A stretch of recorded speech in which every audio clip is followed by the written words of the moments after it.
Hello Master, my name is Birdkeeper Toby and thank you for clicking on my video. So to any of you new to the channel, welcome. To any of you who've been here since just the end of last year, for example, I, at the end of the year, put out a bit of a survey about the channel and what you'd like to see more of. And many of you answered, and thank you for your incredible feedback. And one thing that I noticed is that people referred to a video that I did about Whitney several years ago and said, yeah, I can't wait for the next episode of that. And I'm there thinking, this is a series? Oh, this is a series. Thank you for the suggestion, everyone, because yeah, I did that as a one-off video because Whitney is absolutely terrifying. But yeah, there are absolutely other challenges out there that are difficult, not just because they throw a really powerful Pokemon in the mix, but because of their positioning in the game and the game structure and the way that the game is trying to challenge you because it's been thought about, clever game design. And don't worry, I'm not going to use this idea just so I can make a million videos about random trainers, because some gym leaders are total pushovers. In mind at the moment, I have about half a dozen to a dozen trainers, gym leaders, and champions that I think were particularly tough. And I do think there's a lot of varied reasons as to why they're particularly tough. So I'm going to cover specific trainers, and you can let me know who you think I should be covering in the comments down below. Who are the Pokemon gym leaders, trial captains, champions, and Battle Frontier brains that you had the most trouble beating? So I just want to take a step back and reflect at the final gym leader of the Johto region, Claire.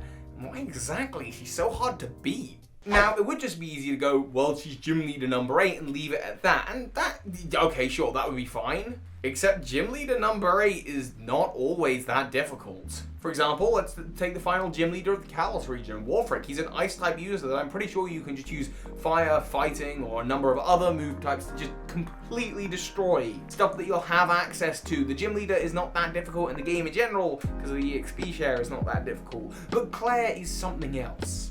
First up, in classic Gold, Silver, and Crystal, Claire has 3 Dragonairs, and all of them know Thunder Wave and Slam, so chance of paralysis is high, and that's important. Because if you're paralyzed, one, you're going to be certain moves just aren't going to hit critical moves at critical times, but also you're going to be moving slower than Claire. But what additionally Claire's Dragonairs come with are elemental moves. Surf, Thunderbolt, and Ice Beam, and these haven't been chosen at random. It's a clever bit of game design. Surf beats Typhlosion. Ice Beam, that destroys Meganium, and Thunderbolt, well, there goes your Feraligatr. Your starting Pokemon in Johto is getting hit by at least one of these Dragonair, probably after a paralysis.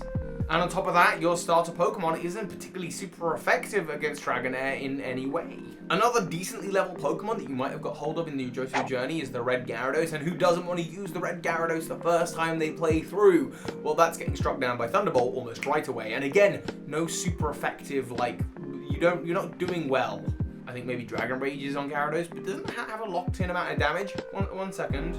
Yeah, Dragon Rage does 40 HP damage, just fixed regardless, which is kind of ridiculous and meaningless towards the 8th gym. So yeah, and that's if you're using Red Gyarados. And sure, you might have got a whole roster of Pokemon and leveled them up all pretty equally. Let's talk about what you would have that would be super effective.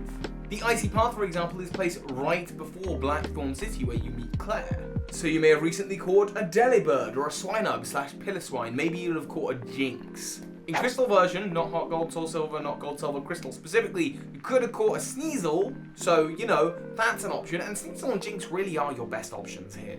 Just because they don't get hit for super effective damage, but they do super effective damage. But, you know, that means either playing Pokemon Crystal or having a Jinx on your team, which, you know, who wants that?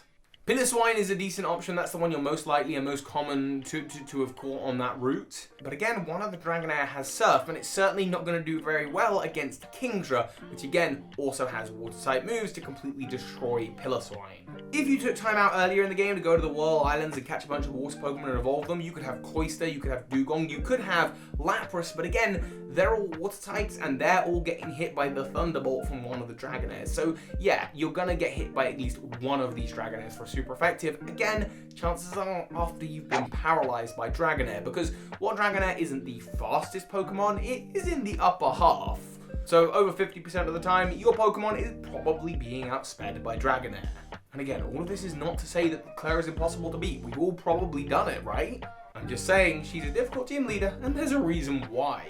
I also mentioned Delibird, you know, again, that's an option, but again, electric move, Thunderbolt, Zap. yeah, you don't have a lot of hope of just like absolutely sweeping Claire's team. The point is, it's going to be a battle. Oh, and even if you did get a Jinx earlier, if you're playing the Heart Gold Soul Silver version, instead of Dragonair, one of the Pokemon that she has is Gyarados, and that has Bite. So that's an extra move to help really kind of mitigate against Jinx.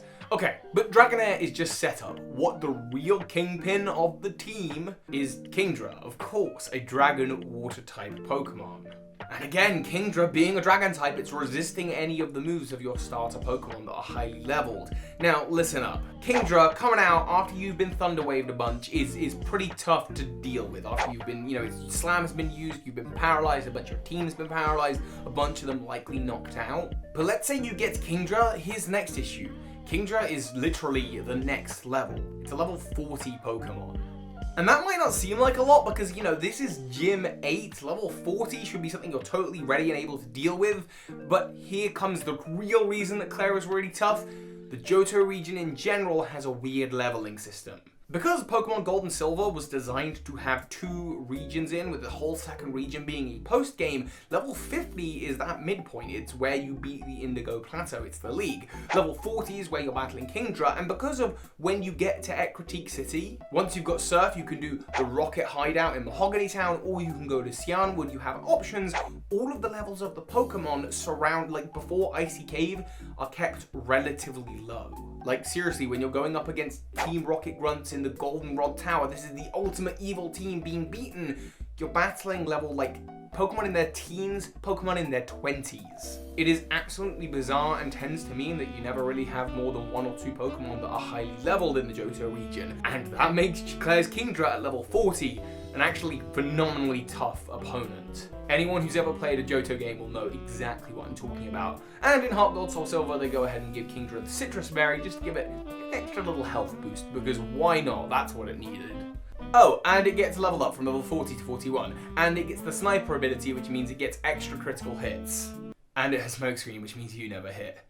Ultimately, Kingdra is a terrible, horrific monster of a Pokemon. Claire is tough, and the reasons for are here. She's gonna paralyze you a lot. Her Dragonair have type advantage all the time. Kingdra is the next level, and in Heart Gold Soul Silver, they really beef the thing up. All on top of the fact that Johto's leveling is really messed up. And that is why Claire is so tough to beat. But what do you think? Am I just talking nonsense to you? What are you talking about? I sweeped Claire because I had this really powerful level 100 Pokemon. Go on, tell me why I'm wrong in the comments. Because I know you're gonna. And who do you want me to do a little deep dive on next? Like I say, I've got sort of 6 to 12 Pokemon trainers, gym leaders, champions that I'm really thinking about for this. I do not plan on covering every single gym leader because certainly all of them are not that tough. With that being said, thank you for watching. Feel free to check out any of the other videos that came out today. I did a Pokemon Theory, I did a top 10, my top 10 favorite Kanto Pokemon, the What's the Battle tag, and a video with my girlfriend who is amazing. So go and check out any of those, and of course, soar high Pokemon Masters. This is Ash Ketchum. You just watched a video by Birdkeeper Toby. That makes you a Pokemon Master. And a particular Pokemon Master thank you to all of my big patrons this month, including the Nerd Therapist. Thank you.